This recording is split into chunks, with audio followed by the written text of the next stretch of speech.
안녕하십니까. 이 시간에는 우리 교재로 482쪽에 와 있습니다. 거기 나오는 482쪽에 우리 국어사의 일반론을 좀 보시겠다 이런 이야기입니다. 그 중에서 첫 번째 뭐가 나오지? 차자표가 나옵니다. 한자 음과 훈을 빌려 쓰던 시기, 그러니까 훈민적 창제 이전, 훈민적 창제 이전에 우리나라 사람들은 어떻게 기록했느냐, 그것의 문제인데 여기에서 차자표기라는 게 등장을 합니다. 첫째, 서기체평이라는 게 나오는데 뭐 서기체란 건 따로 있는 건 아니고 거기 나오죠. 임신서기석, 그래 임신에 맹세한 기록을 돌에 새겼다 이런 이야기입니다. 그렇죠? 그랬는데 거기에서 따온 문체로서 한자를 우리말의 어순대로 표기했다 이런 이야기야. 자, 갑니다. 그러니까 결국에 우리 한국어입니다. 우리 한국어는 어떻게 오죠? 주어가 오고 뒤에 목적어나 보어가 옵니다. 그리고 뭐가 옵니까? 뒤에 서술어가 온다 이런 이야기야. 그러면 우리가 보는 영어와 한자, 그렇죠? 영어와 그렇죠? 한자는 어떻게 오냐? 주어가 오고 그렇죠?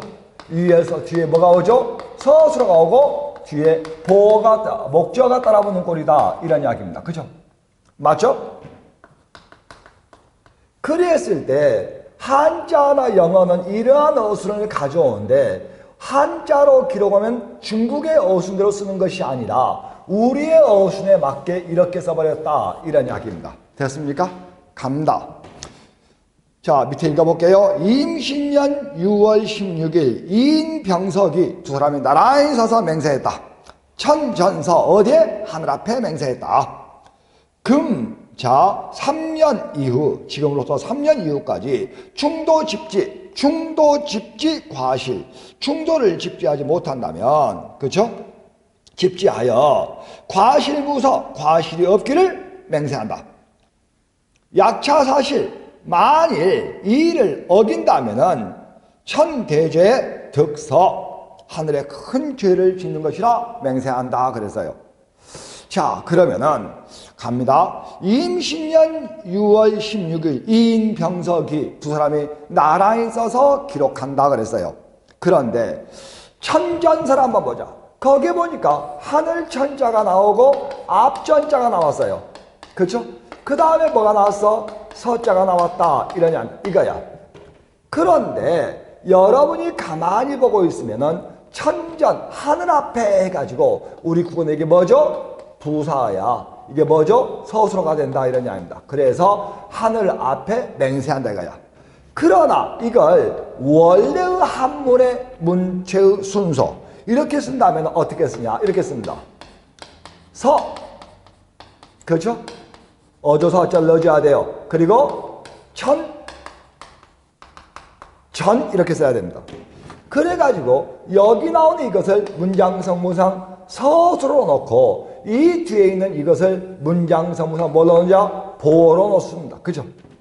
그래서 우리 국어는 서술어 앞에 보어가 오고 대체로 수식어가 앞에 나오는 수식어가 뒤에 나오는 피수식어를 수식하는 구조로 되어 있지만은 한문의 어순 이렇다 이런 이야기입니다. 그런데 원래 한문의 문체를 문장의 순서를 우리 순서로 배열했다 해서 우리가 서기체라고 합니다. 왜 서기체라고? 임신년에 기록한 비석 돌에 그것을 기록했다 이런 이야기야. 그래서 그냥 임신년에 맹세한 기록이다 해서 서기체란 말을 쓴다 이런 이야기야. 그죠?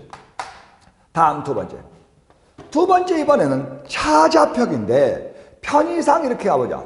먼저 뭐가 있느냐? 여러분 자신 향찰표기가 있다. 향찰표기는 실질 형태소와 형식형태를 구분해. 실질 형태소는 대체로 뭘 빌려? 훈을 빌려. 그리고 형식형태소는 뭘 빌려? 음을 빌린다 이런 이야기입니다. 대체로 향가의 표기 방식을 이야기합니다. 두 번째 이번에 이두가 나왔어. 다음 이두는 한자도 주의해야 돼. 이독하고 읽으면 안 돼. 이두, 문자 두 그렇습니다.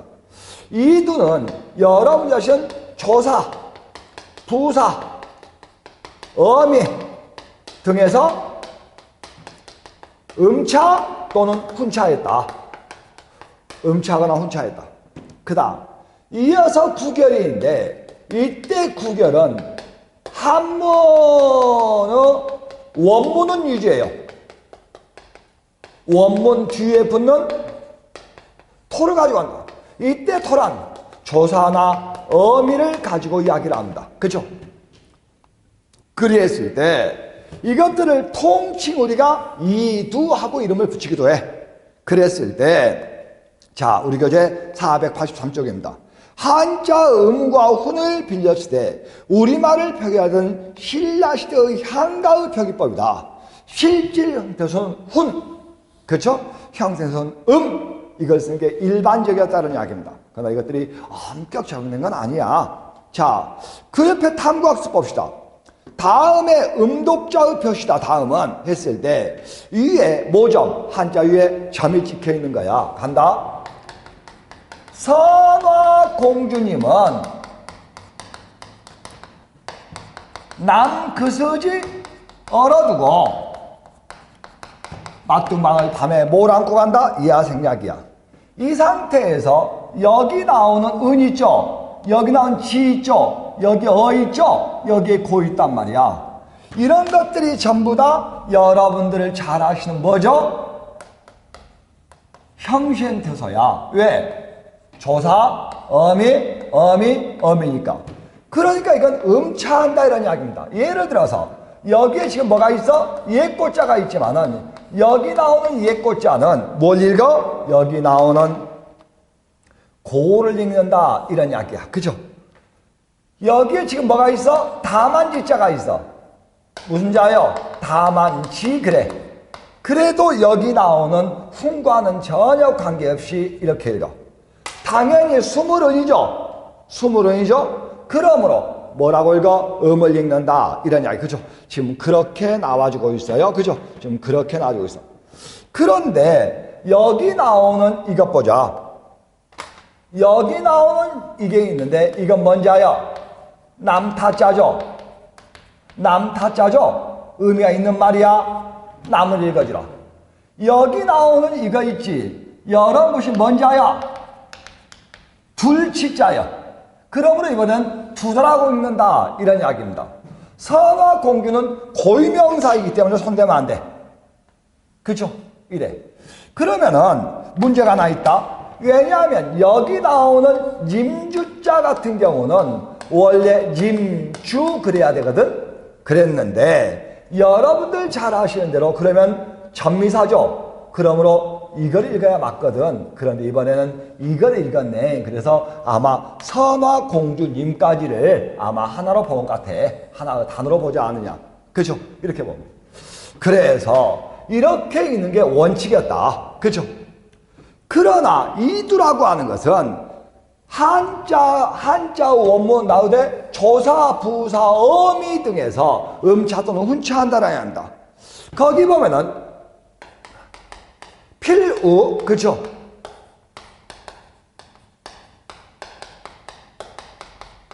부인, 역, 그죠? 그 다음에 칠출을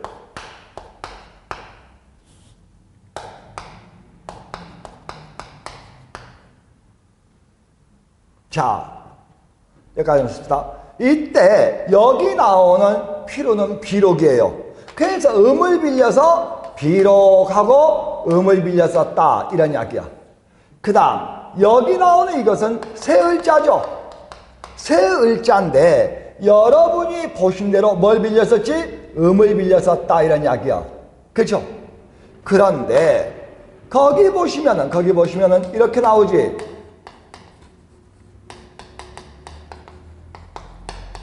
이렇게 나온다. 그죠? 그래서 보면은 범하가 나있을 때 여러분들 잘 아시는 대로 여기 나온 이것이 여기서까지가 엄이에요. 그래서 이건 뭔지 아요? 할이자요. 그죠? 할이자요. 갈 것자죠? 그래서 거기 나오는 하, 거, 나. 그죠? 하, 거, 나 하고 있는 거야. 그래서 좀 독특하게 여기 나오는 이것은 뭐였어요?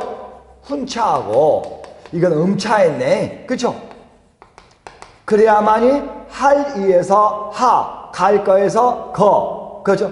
그 다음에 내에서 내, 나 해서 음차했다. 이런 이야기입니다. 재밌는 것은 여기 나오는 이 글자야.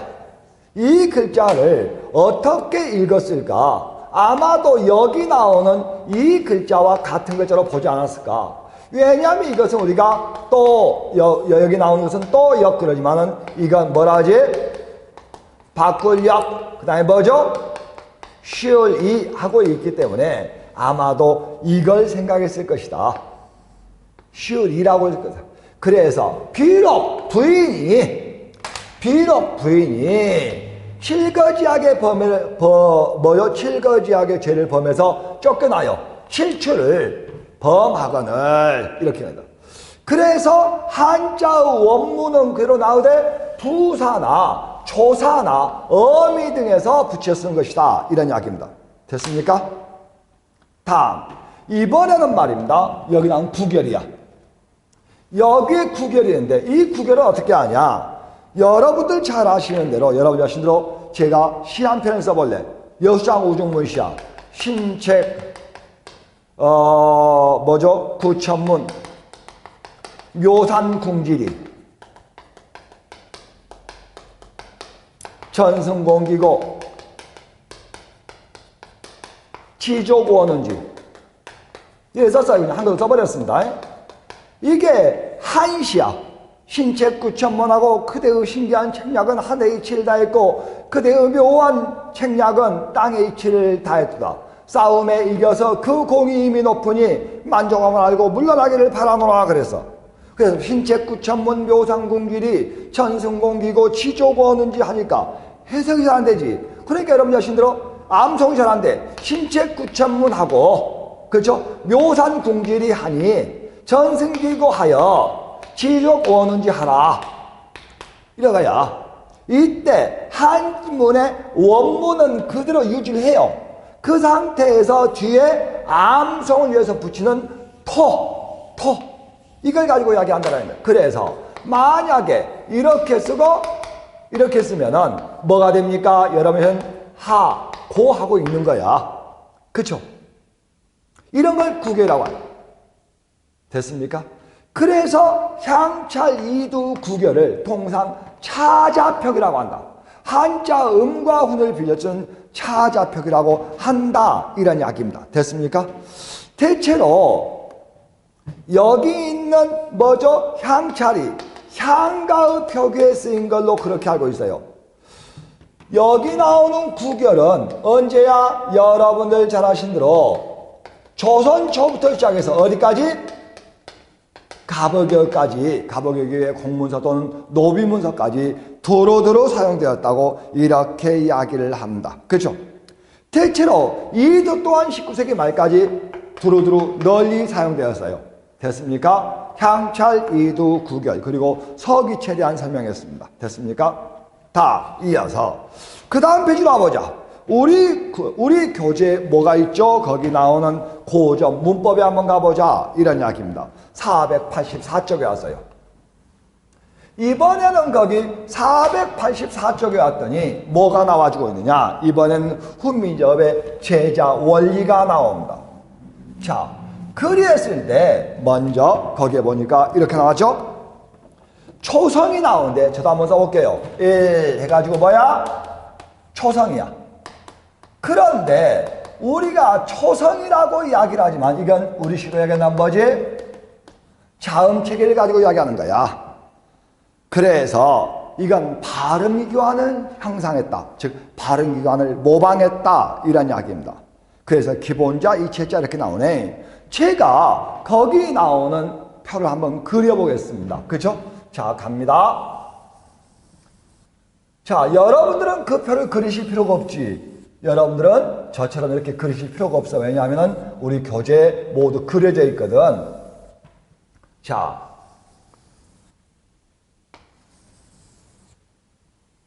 이 정도에서 한번 쳐보겠습니다. 이랬을 때 여러분들이 보시면 뭐라고 나오냐? 우리 교재 여기가 아음이라고 나와. 아음, 설음, 그렇죠? 순음, 치음, 품, 반설음. 뭐죠? 반치음.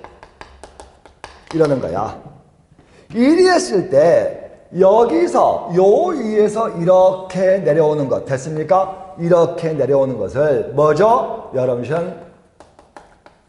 발음기관을 본떴다고 하는 것은 바로 설, 순, 치, 후, 반설, 완치, 어금니, 혀설, 입술순, 이빨치, 목구멍 후 그러는 겁니다. 그죠?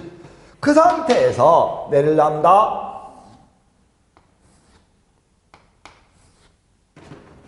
여기가 장창이야. 차창입니다. 그렇죠? 이번엔 뭐지? 전탁이야. 뭐죠? 불청, 불탁이야. 선생님, 말이 어려워요.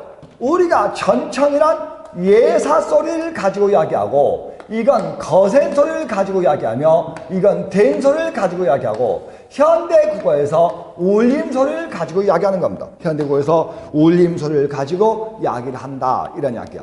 그렇죠? 그리했을 때 갑니다. 여러분이 주의하셔야 할 게 뭐냐? 여기에 나와주고 있는 자음 체계를 꼭 그릴 수 있었으면 좋겠어. 자, 여기다 기억을 써요. 기억을 쓰십시오. 기억을 쓰세요. 자, 이렇게 기억을 쓴 상태에서 여기 나오는 전청음의 기억을 손대지 마십시오. 그 상태에서 한획을 붙여. 기억이죠? 하나, 둘을 붙여. 뭐죠? 쌍기억이야. 됐죠? 이번에는 니은을 쓰고, 니은을 쓰고, 니은을 쓰고, 니은을 쓰는 거야. 근데 현대 국어에서 니은은 불청불탁의 울림소리야. 그죠? 손대지 마세요. 그 상태에서 한획을 붙이고, 두획을 붙이고, 하나, 둘, 셋, 삼획을 붙이는 거야. 됐죠? 이번에는 미음을 쓰고, 미음을 쓰고, 미음을 쓰고, 미음을 쓰는 거야. 이때 여기 나오는 미음이 불청불탁의 울림소리야. 그쵸? 그 상태에서 여기 나오는 이로 이렇게 세워주시고 눕혀주세요. 그리고 가운데를 둘로 나눠줘. 삼획이야. 쌍비읍이제. 맞죠? 이번에는 쉬어 쓰고 쉬어 쓰고 쉬어 쓰고 쉬어 쓰고 쉬어 쓴다 이런 이야기입니다. 이 상태에서 여기 나오는 시옷을 손대지 마세요. 그 상태에서 하나가 붙으면 지읒이야. 하나 둘을 붙으면 뭐죠? 치읒이야. 이렇게 하면 쌍지읒, 이렇게 하면 쌍시옷이다. 이런 이야기입니다. 이번에는 이응 쓰고 이응 쓰고 이응 쓰고 이응 쓰는 거야. 이번에도 마찬가지로 여기 나오는 이응을 손대지 마세요. 그 상태에서 하나를 보태 여린 이응이야. 둘을 보태 쌍이응이야. 히읗이야. 하나 둘 셋 뭐야? 쌍이응이야. 맞죠? 이번에는 여기에 리를 쓰고 여기에 반치음을 씁니다. 그리고 여기다 예니응을 쓴다. 그럼 모두에서 몇 개 만들어냈어? 23자의 자음체가 만들어냈다. 이런 이야기입니다. 모두에서 23자의 자음체가 만들어냈다. 됐습니까? 그러므로 여기 나오는 위에서 아래로 나온 게 발음기관을 형성했다고 한다면 좌측에서 우측으로 가는 것은 뭐죠? 가액의 원리야. 뭐라고요? 한 획씩을 더한 거야. 한 획을 더한 거야. 한 획을 더하고 이 획을 더하고 이런 식이다. 이런 이야기입니다. 그죠? 맞죠? 한 획을 더하고 두 획을 더하고 삼 획을 더하고 즉 가액의 원칙 한 획씩을 더했다. 이런 이야기예요. 됐죠? 그런데 재밌는 게 있어요. 여기 나오는 여기서부터 여기까지 이걸 가르쳐 동일한 자음이 나란히 쌓였다 해서 우리 이걸 각자병사라고 합니다. 됐습니까? 이걸 뭐라 그래? 각자병사라 그래. 그런데 이 각자병사는 책날개 3번 보세요. 책날개 3번 봐봐. 뭐라 나와? 각자병사 문자는 동국종식 표기만 사용되고 동국종식 표기 후 소멸과 함께 15세기 말에 소멸되었다. 다시 하기해서 동국종식 표기 밑줄 쳤어요? 그리고 거기에 뭐라고 써? 한자의 표기라고 써줘. 그러니까 동국종식 표기는 한자의 표기에만 적용되었고 그러므로 이건 우리 고유의 표기에 적용되지 않은 거야. 그러므로 여기 나오는 23개에서 빼기 6을 해줘야 돼. 그럼 몇 개가 남아? 17개가 남아. 왜? 여기 나오는 전타금은 우리 국어에 전혀 사용되지 않았으니까. 됐죠? 다음. 이번에는 여기 나오는 여린 이응과 됐습니까? 여기 나오는 이응이 있어. 이 두 개가 문제네. 여린 이응과 이응은 그 옆에 뭐가 나옵니까? 책 날개 동그라미 2번 보세요. 1번 보세요. 1번에 뭐라고 나와요? 여러분 보신 대로 여린 이응과 이응은 15세기에 17자의 자음책에 들어가지만 우리 국어에 실질적인 음가가 없었다. 그래서 실제로 사용되지 않았다 이런 이야기입니다. 음가가 사용되었지만은 음가 없이 사용되었다. 이래야 맞겠구나. 그렇죠? 그래서 이 두 개는 15세기의 자음책에 들어오는 가, 그러나 실질적인 음가가 없어. 됐습니까? 그러나 이것에 반대가 있어. 무슨 이야기냐? 여기 나오는 15세기의 자음책에 들어가지만 실질적인 음가가 없었지만은 15세기 자음책에 못 들어가면서도 실질적인 음가가 있는 것이 있었으니 비읍순경입니다 하고 그 옆에 2번 보세요. 됐습니까? 2번에 실질적 자음이란 28자 음운책에 포함되지 않지만 실질적인 음가를 가지고 우리 국어에서 널리 사용되었던 게 있으니 그것이 비읍순경입니다. 자, 여기 나오는 여린 이응과 여기 나오는 이응은 15세기의 자음책에 포함되지만 실질적 음가가 없었고 비읍순경은 15세기 자음책에 포함이 안 돼 있어. 그러나 우리 국어에 널리 사용되었다. 각자 병서 문자 하나, 둘, 셋, 넷, 다섯, 6개는 현실적으로 15세기에 우리 고유에 사용되지 않았다. 이랬을 때 자, 칠판 좀 이쪽은 지울랍니다. 이렇게 지울래. 이렇게 했을 때 여기 나오는 기역, 여기 나오는 니은, 여기 나오는 미음, 여기 나오는 시옷, 여기 나오는 이응은 파란 분필이 묻기 전이야. 뭐라고? 맨 위에 기본자다. 기본자다. 몇 개? 그래서 기본자가 5개. 다음 이어서 문제는 여기 있지. 여기 나오는 옛이응, 그쵸? 다음 리을 반치음은 기본자가 없어요. 기본자가 없거나 기본자 틀을 완전히 벗어났다 해서 우리가 이체자라고 한다.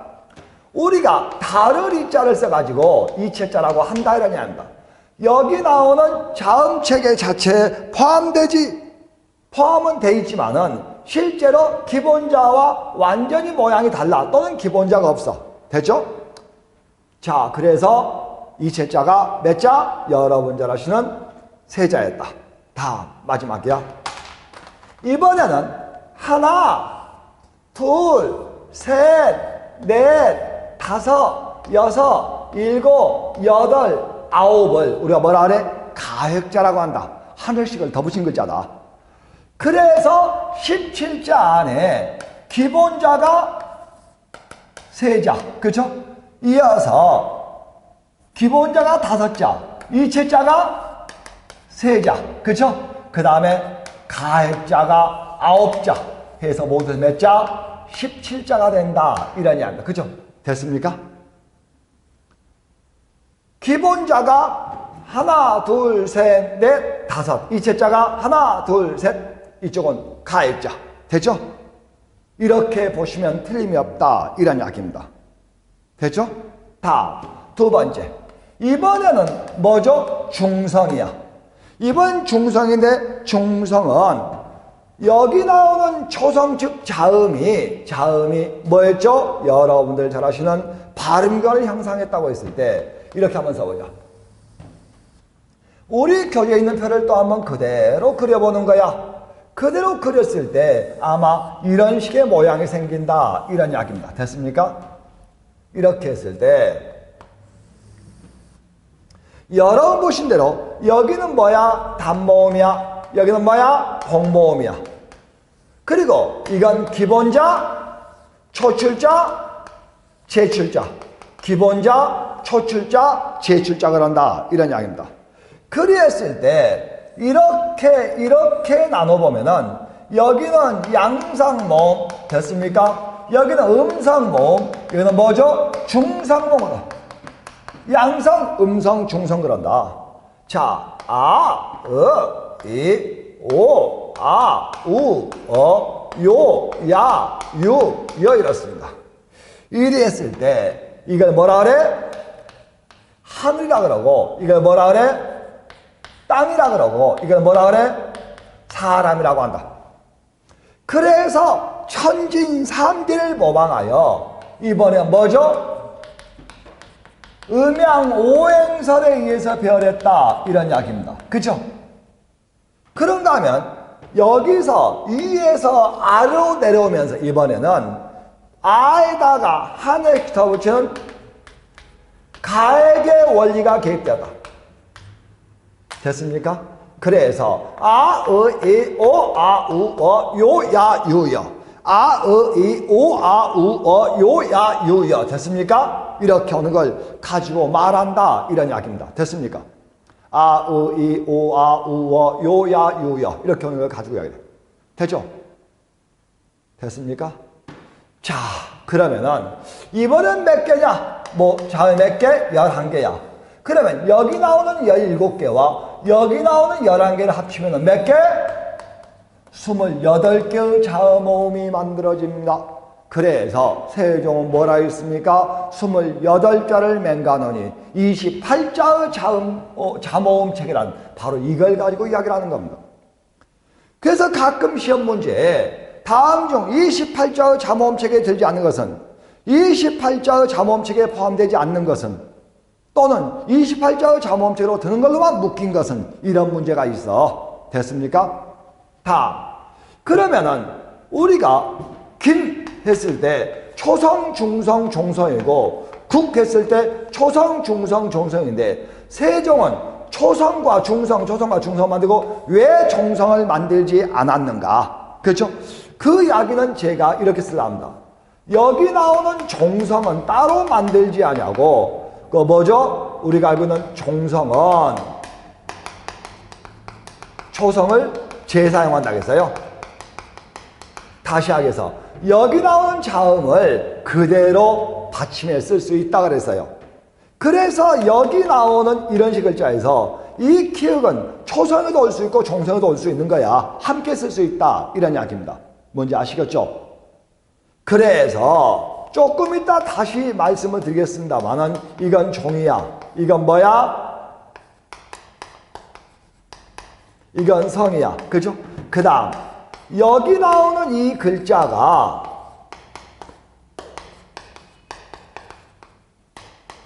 이렇게 썼을 때 종, 성, 부, 용, 초, 성이야. 뭐 쓰신 분들 우리 교재 485쪽에 종성법의 변천의 1번 봐줘. 종성법의 변천의 1번. 거기에 종성부용초 나오죠. 이게 지금 주어야. 이게 서술어야. 이게 목적어예요. 그러면 종성은 초성을 다시 붙자죠. 다시 사용한다. 초성을 재사용한다. 종성은 초성을 다시 사용한다. 이런 뜻이다. 그래서 여기 있는 자음을 그대로 받침에 다시 사용할 수 있었다. 이런 이야기입니다. 됐습니까? 그랬을 때 여기 나오는 15세기 단모음, 복모음, 그리고 전청, 자청, 전탁, 불청, 불탁, 아설, 순추, 반설, 반치를 통해서 15세기의 자음 체계를 살펴봤다. 이런 이야기예요. 됐습니까? 다음. 이어서 484쪽의 맨 하단이야. 484쪽에 맨 하단에 보니까 이번엔 훈몽자해가 나와주고 있어요. 나오죠? 이번엔 훈몽자해가 나와. 자, 485쪽 보세요. 485쪽 하단에 뭐가 나와주고 있느냐? 맨 위에 훈몽자해 구원두 법례가 나와. 1번과 2번을 읽어보면 중종 22년에 간행된 훈몽자해는 어린 아이들 위한 학습서였다. 이런 이야기입니다. 그렇죠? 그런데 한글을 반절이라고 칭했대. 그런데 여린이응의 소멸을 보여준대. 그래서 세종이 자음 17자, 모음 11자, 28자라고 하는데 여기 나오는 최세종 27자로 보았다. 무엇을? 여린이응을 소멸시켜 보였다. 이런 이야기입니다. 다음, 자모의 순서가 오늘과 같다. 그렇죠? 이랬을 때 훈몽자해다. 만약에 거기 나오는 최세진의 훈몽자해다 이 말이 나오면은 무조건 이 말 하죠. 자모의 명칭 및 순서 정함. 자음과 모음의 명칭과 순서를 현대식에 거의 가깝게 정한 것이 바로 이거예요. 만약에 훈몽자에 대한 시험이 나온다면 바로 이거야. 만약에 훈몽자에 대한 시험이 나온다면 바로 이거다. 이런 이야기입니다. 책 날개 보세요. 책 날개에 훈미적 3대 이연구사가 나오죠. 훈미적 3대 이연구사가 나오는데 최세진의 훈몽자의, 신경진의 훈미적 운해, 유희의 업문지 이런 것들을 훈미적 3대 이연구사라고 합니다. 됐습니까? 자, 그리했을 때 다시 우리 교재 어디에 와 있어? 484쪽에 왔어. 484쪽에 훈몽자의 법례를 보면은 이상한 말이 나오지.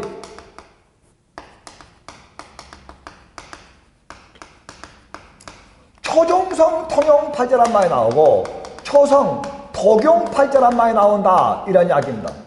이랬을 때 초종성 통용팔자는 초성과 종성에 두루두루 함께 쓰이는 8자다. 이런 이야기야. 초성과 종성에 그래서 몇 개? 8개야. 그래서 간다. 기역, 니은, 디귿, 리을, 미음, 비읍, 시옷, 이응. 이 8개는 여러분 보신 대로 뭐죠? 초성과 종성에 두루두루 쓰인다. 그런데 그 밑에 기역, 티읕, 피읕, 치읕, 치읕, 반침, 이응, 히읗은 오직 초성에만 사용된다. 이런 이야기예요. 맞죠? 다 이어서 거기 나온 중성도 현대식으로 아, 야, 어, 여 이런 식으로 순서를 배열했다는 이야기야. 거기 보세요. 기역, 니은, 디귿, 리을, 미음, 비읍, 시옷, 이응 거의 현대하고 순서가 비슷하죠. 그렇죠? 그래서 여러분 자신이 이러한 규정을 만들었다. 야, 규정은 별로 안 중요해. 이게 중요해. 이게 중요해. 그렇죠? 자모의 명칭 및 순서를 정한 문헌이다. 이런 이야기입니다. 맞죠? 이렇게 보시면 돼. 그렇죠? 자, 이렇게 놓고 우리가 여기서 잠시 15세기의 받침 규정을 살펴볼 필요가 있다. 그랬을 때 가장 먼저 나온 것이 종성, 부용, 초성이야. 그러나 종성, 부용, 초성은 받침 규정은 아닙니다. 조금 전에 뭐라 했죠? 종성의 제자 원리다. 초성은 발음교환을 형성했고 중성은 천진 삼재를 모방했으며 종성은 초성을 다시 사용한다는 종성, 부용, 초성이야. 그런데 종성의 이걸 받침 규정으로 이해한다면 우리 싫어한다 뭐야? 받침 무제한 규정이야. 뭐라고? 모든 자음 모두 받침에 올 수 있다. 모든 자음은 모두 받침에 올 수 있다라는 이야기였다. 이런 이야기입니다. 그렇죠? 그래서 세종이 야기한 17개, 17개의 자음이 모두 다 받침에 올 수 있다고 봤다. 이런 이야기입니다. 그러나 키읔과 히읗의 용례는 보이질 않아. 세종이 키읔과 히읗을 받침에 써서는 안 된다 이렇게 말하지는 않았지만은 그 용례가 실제로 보이지 않는다. 이런 이야기예요. 그런데 불행하게도 우리가 알고 있는 영별창가 있지? 우리가 아는 영별창가와 월인창강조 단 2개의 문헌에만 이것이 적용된다. 다른 데는 전혀 적용되지 않는다. 그렇죠? 자, 조금 이따 봅시다. 이어 두 번째, 팔종성법이라는 게 있었는데 여기 있는 종성부용 조서의 규정이 종성부용 조서의 규정이 영별창가와 월인창강지옥이라고 하면 세종 당시야. 둘 다. 이때 잠시 사용된 데 비하여 팔종성법은 15세기부터 시작해서 언제까지? 여러분 16세기 말 임난 직전까지 사용된 걸로 보입니다. 임난 직전까지 사용된 걸로 보인다. 이리 했을 때 보세요. 기역, 니은, 디귿, 리을, 미음, 비읍, 시옷, 이응 이 8개의 자음이 받침에 올 수 있었다. 이런 이야기입니다. 그래서 만약에 여기에 뭐가 있어? 고치라는 말이 있어. 이때 고치라는 말은 이런 의미를 가지고 있어요. 활짝 피었네요. 그쵸? 이런 의미가 있어.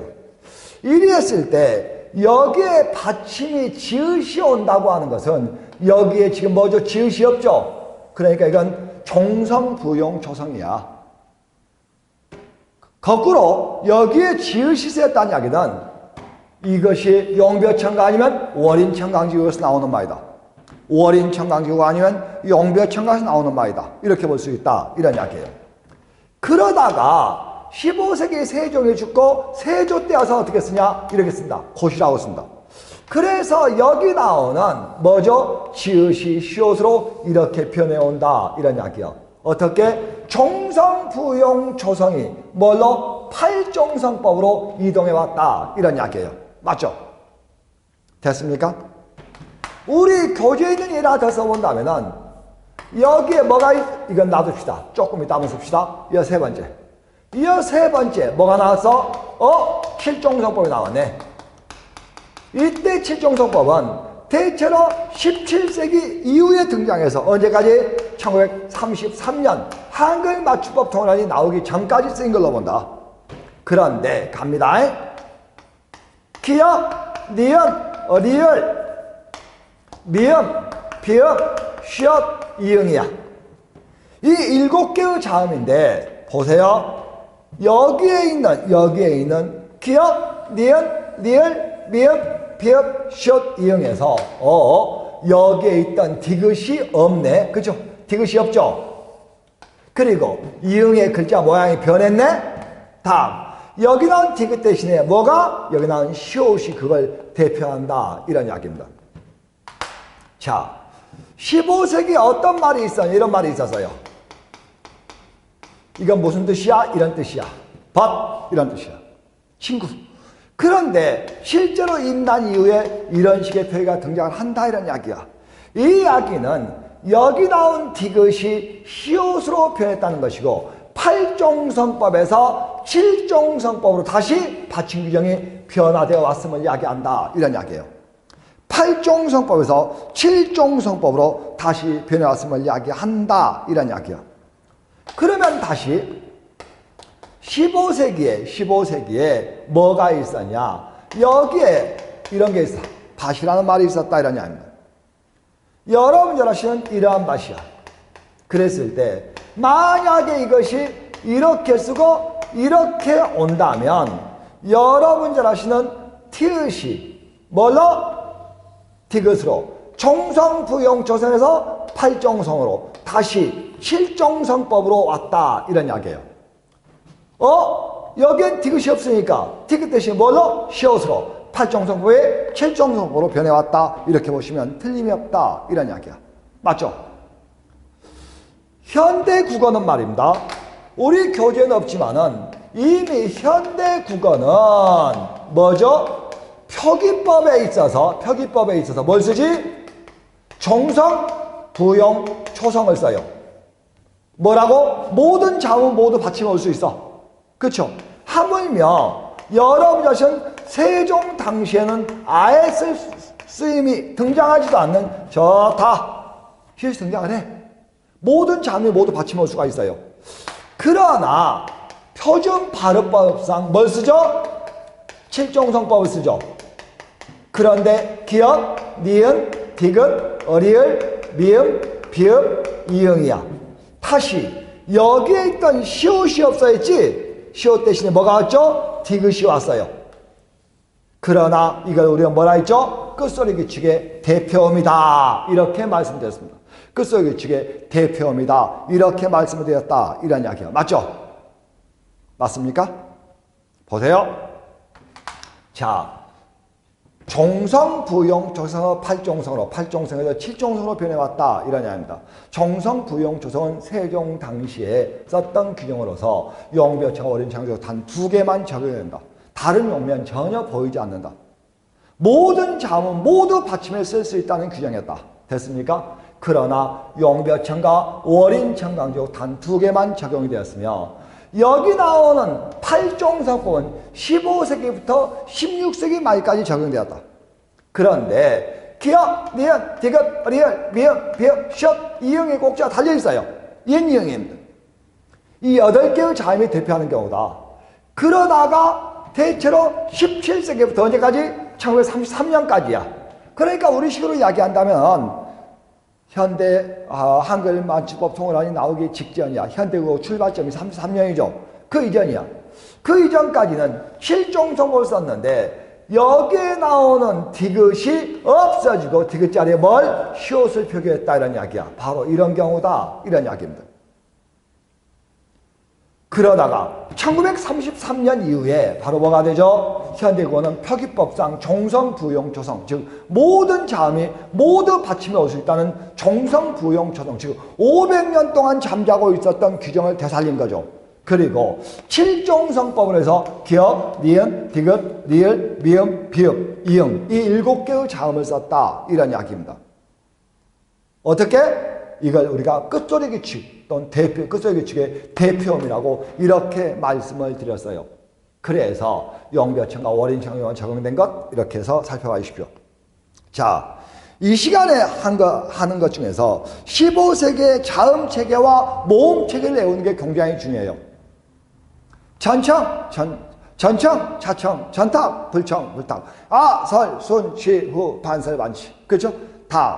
이어서 모음에 있어서 소위 천지인 삼계를 본땄다는 이, 오, 우, 어, 요, 야, 유, 여. 그렇죠? 그래서 15세기 단모음의 개수 몇 개? 7개. 그렇죠?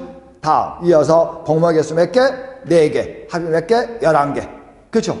이런 것들을 잘 알으셔야 되고 다음 중종 22년에 나온 최선의 훈몽자에 기억해 두십시오. 됐습니까? 다른 건 외울 필요가 없어. 자모음의 명칭 및 순서를 정한 문헌이다. 세종대왕은 훈민을 창조하고 이걸 어떻게 읽을 것인가를 규정하지 않았어요. 그러나 이걸 기역, 니은 하고 명칭을 만든 사람이 여기 나오는 누구야? 최세진이다. 이런 이야기입니다. 세종은 이렇게 기억난 엄소리 내놓고 이 기억을 뭐라고 읽을 것인지를 규정하지 않았어. 그런데 이걸 기억하고 명칭을 만든 사람이 최세진이다. 자모음의 명칭 및 순서 정했다. 다음, 훈민접 3대 연구소 기억하십시오. 최세진의 훈몽자의 유의의 업문지, 그 다음에 신경길의 훈민접 운해 이런 것들을 머릿속에 담아두시면 참 좋습니다. 다음 시간은 그 다음에 이어지는 표기법부터 한번 살펴봐서 현대 문법을 마치고 고전문법을 마치고 이 고전문법이 훈민정업에 어떻게 적용되는가 해서 훈민정 언해본까지 한번 가보시도록 그렇게 하겠다 이런 이야기입니다. 자, 이 시간 여기까지 했습니다. 고생들 하셨습니다.